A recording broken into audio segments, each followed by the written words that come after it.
क्योंकि यहाँ की मुख्यमंत्री जो है वो सिर्फ जिहादियों के साथ खड़ी रहती हैं। यहाँ उनके बॉबी हकीम जो मंत्री है वो कहते हैं अरे क्या हुआ, एक जगह से छोड़ के दूसरी जगह भागे हैं, बंगाल में ही तो भागे हैं ना। ये तो देशवासियों का सौभाग्य, हिंदुस्तानियों का सौभाग्य, हिंदुओं का सौभाग्य कि देश में अमित शाह जी और मोदी जी है। अगर अमित शाह जी और मोदी जी ना होते, पहली बात तो ये वक्फ बिल बोर्ड कभी जिंदगी में आता ही नहीं। पश्चिम बंगाल के ही बंगाली हिंदू को एक जगह से पलायन होकर के दूसरी जगह भागना पड़ रहा है। क्यों? क्योंकि यहाँ की मुख्यमंत्री जो है वो सिर्फ जिहादियों के साथ खड़ी रहती हैं। यहाँ उनके बॉबी हकीम जो मंत्री है वो कहते हैं अरे क्या हुआ, एक जगह से छोड़ के दूसरी जगह भागे हैं, बंगाल में ही तो भागे हैं ना। तो उनके हिसाब से सब ठीक है। तो जब तक ऐसे जिहादी मंत्री रहेंगे, इस तरह की इस्लामी ताकतों को ममता बनर्जी समर्थन करेंगी, पश्चिम बंगाल के हिंदू की यही हालत होगी।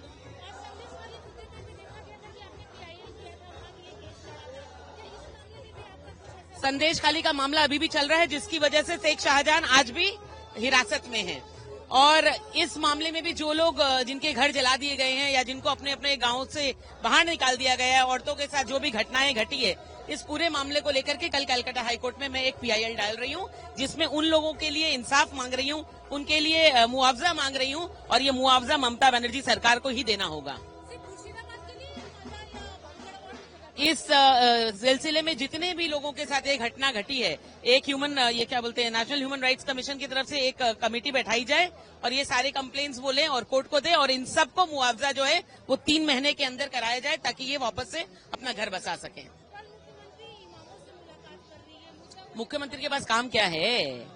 पीएफआई जैसे लोगों को सपोर्ट करना, जो टेररिस्ट ऑर्गेनाइजेशन पश्चिम बंगाल में बैन है वो यहाँ मीटिंग करती है, लेकिन उनकी पुलिस और उनका इंटेलिजेंस कुछ नहीं करता। मुख्यमंत्री के पास और काम क्या है? खाली इस तरह से इमाम और इन लोगों से मिलना जुलना। आपने सुना है कभी मुख्यमंत्री जो है वो जाकर के पंडितों से मिली है? कभी मुख्यमंत्री जाकर के हिंदुओं से मिली है? नहीं, उनकी इनको जरूरत नहीं, इसीलिए अपने पैरों तले उनको रौंद रही है। देखिए, ये तो देशवासियों का सौभाग्य, हिंदुस्तानियों का सौभाग्य, हिंदुओं का सौभाग्य कि देश में अमित शाह जी और मोदी जी है। अगर अमित शाह जी और मोदी जी ना होते, पहली बात तो ये वक्फ बिल बोर्ड कभी जिंदगी में आता ही नहीं। और दूसरी बात, इन्होंने कानून बनाया है, संसद में पास कराया है, भरी संसद में पास कराया है। ये सरकार को मैं बधाई देती हूँ, धन्यवाद देती हूँ।